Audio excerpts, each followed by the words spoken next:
I wrote down, favorite character is Sean. Who is Sean? So that he can be rich. I don't know. Why do men do terrible things? She was cutting their dicks off and sewing them into their mouths. Wild men running around, panting, barking probably. There was no barking in the book. This thing made out of pee-pee, poo-poo, and period blood that's calling her mommy.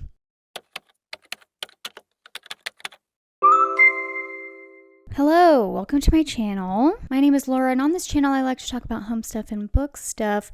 Today's a book stuff video. More specifically, I'll be talking about all the books I read in March. I read 9 books in March, and not gonna lie, when I look back and thought through the kind of recurring themes of all the books that I read this month, pretty much all the books, I took a long, hard look in the mirror and I was like, are you okay?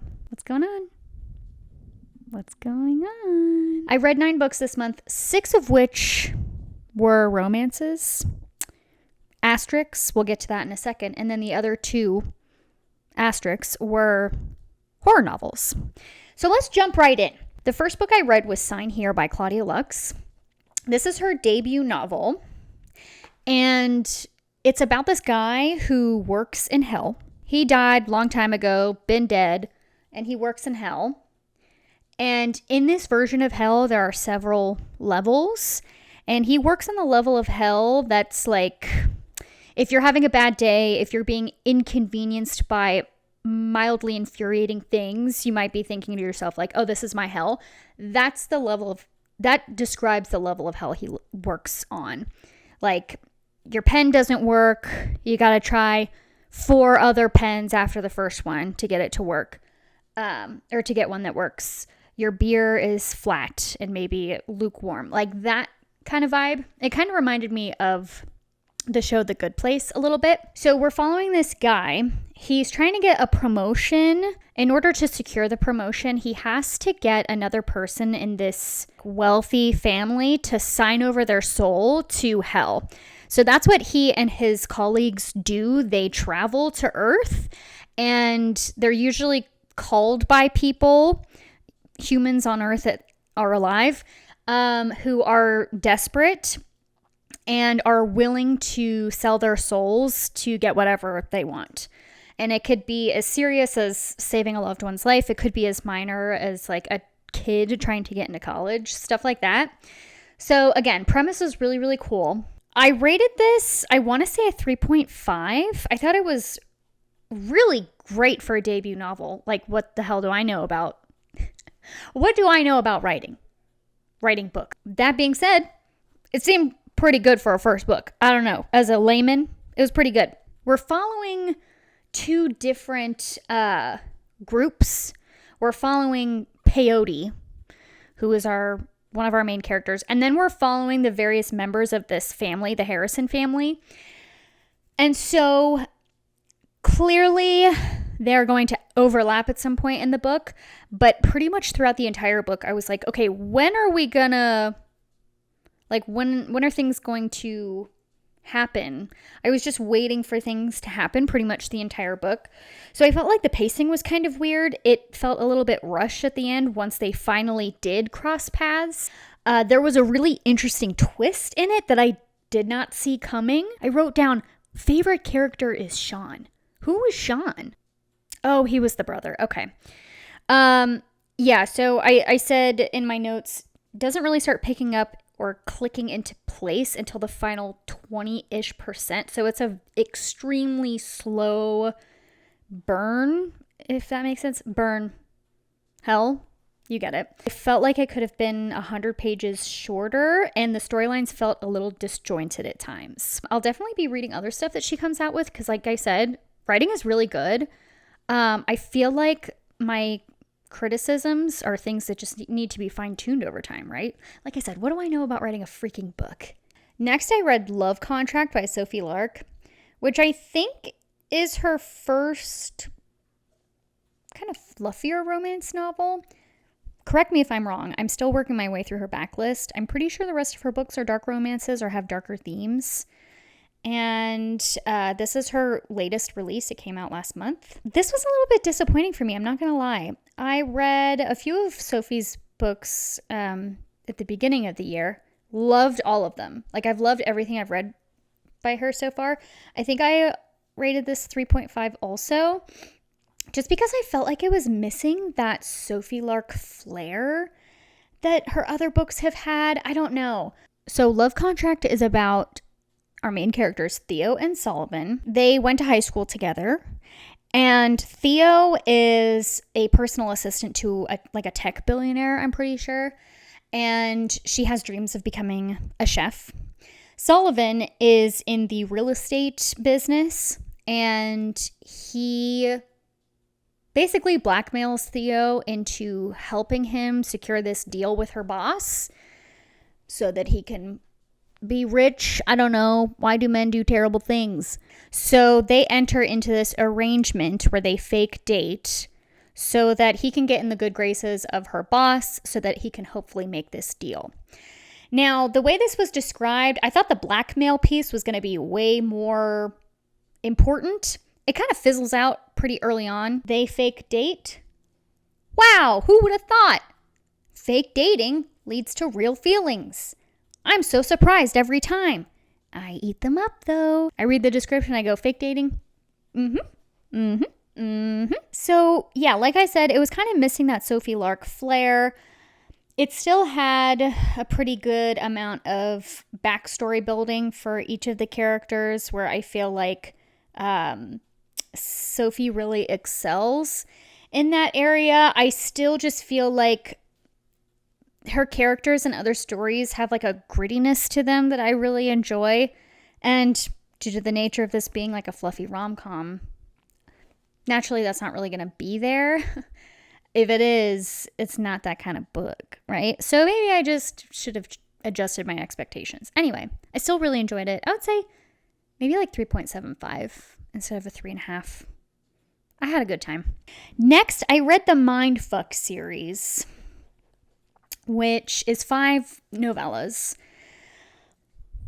Woo! So the Mindfuck series is about Lana Myers, who is a serial killer. So Lana, when she was a kid, suffered a really traumatic event where she should have died. And now it's been, I don't remember how long, maybe 15 years or so. And she's taken on a new identity. And she is systematically going through the list of people that were involved in that incident and killing them horrifically, torturing and killing them. While she's making her way through her list, she engages in a relationship with the lead FBI agent that is on her case. And he obviously doesn't know it. This was so fun. I feel like I can't give the novellas themselves a rating because they all kind of bleed into one another. The whole series is only 700 pages. So the series itself, I rated 5 stars. It gave me that 5-star feeling. I was always excited to get back to reading. That's how I know something's 5 stars for me. It's a pretty easy test. So much fun. It was so brutal. I mean, she was cutting their dicks off and sewing them into their mouths and then cutting off all their fingers. And I don't think she did anything wrong. You can fight me on that. It was very heartbreaking. It really makes you think about morality and your own like code of ethics and what you think is okay and what's not and under what circumstances. Because Lana's a killer, but she's killing people who have grossly wronged her and the people in her life. And it makes you think like, what would you do to somebody who took everything from you? Would you see yourself as a monster the way Lana does?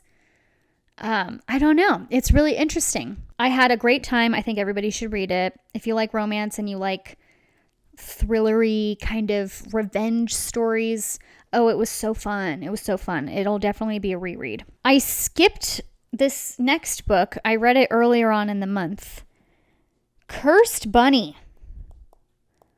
Whoa. Cursed Bunny by Bora Chung. Legitimately don't even know what to say about Cursed Bunny. Cursed Bunny is a collection of horror short stories. Let me read an excerpt of the synopsis. Cursed Bunny is unique and imaginative, blending horror, sci-fi, fairy tales, and speculative fiction into stories that defy categorization.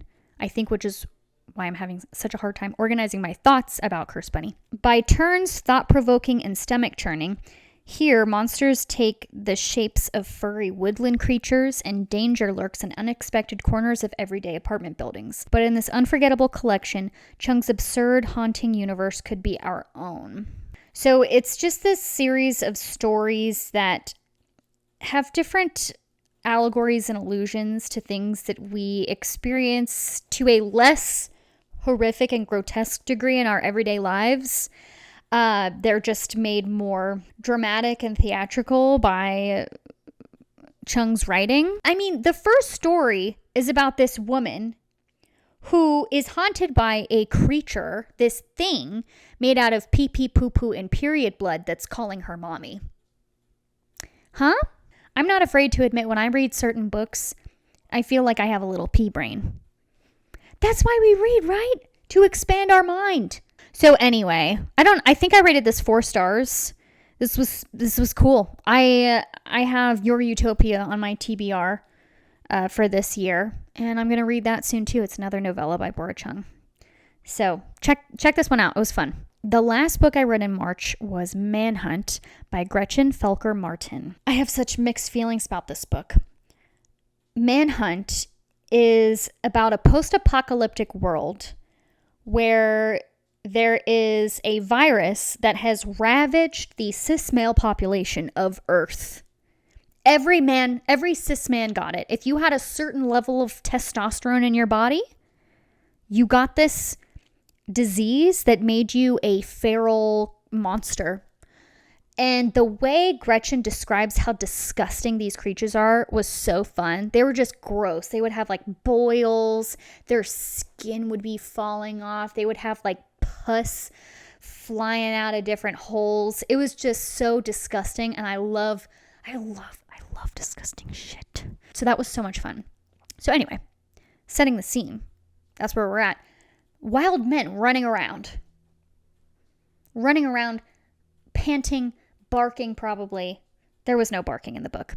But anyway, so our story centers around 3 characters, 2 trans women and a trans man. And aside from the feral cis men, our other antagonist is this group of TERFs, trans exclusionary radical feminists, if you're not familiar with the term. So because TERFs, by definition, reject trans women as women, they see trans women in this world as future feral men because they think one day they won't be able to get the hormones that they need to keep their testosterone levels at a certain threshold, and they will become these monsters. The themes in this were so interesting. Clearly it is a commentary on cis men versus trans women versus cis women and how we all view each other and how we treat each other. And it was so well written.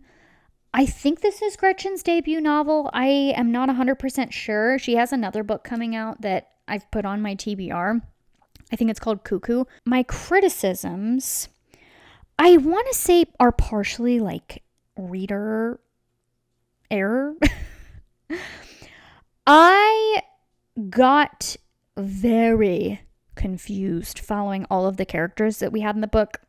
The back of the book describes 3 people as being our main characters, but we were introduced to like over a dozen characters throughout the book. And I got so confused. I was like, who are the good guys? Who are the bad guys? I'm getting lost. We're jumping around locations and it would happen mid-chapter sometimes. And because it's, I think, third person omniscient, I always had to like reorient myself every time we were changing perspectives. And it made it kind of difficult to follow. My other, I don't want to say this as a complaint, but maybe just as a heads up, there are a lot of sex scenes. I wasn't expecting any. I wasn't expecting any bump and grind. There do be a lot of bump and grind in this book. I felt like some of the sex scenes gave us, and I say us meaning cis people like myself, a window into experiences that I am not privy to, and emotions that maybe cis women or cis men feel in some of these experiences that I haven't had much exposure to. So I felt like there was definitely a need at certain times, but to me, it felt a little bit excessive, just for my own reading pleasure. So in case you're interested in checking this out, maybe just as a little heads up, because I got quite lost in the middle of the book, and it didn't really pick up for me until the last maybe like 20%. I originally gave this a 3.5 on my Instagram, but I'm going to bump it up to a 4 because the other elements really worked well for me. So I think I want to bump it up. But like I said, Gretchen's an excellent writer. I'm excited to see what else she does. And I would really recommend this if these themes and the plot sound interesting to you. I had a really good time.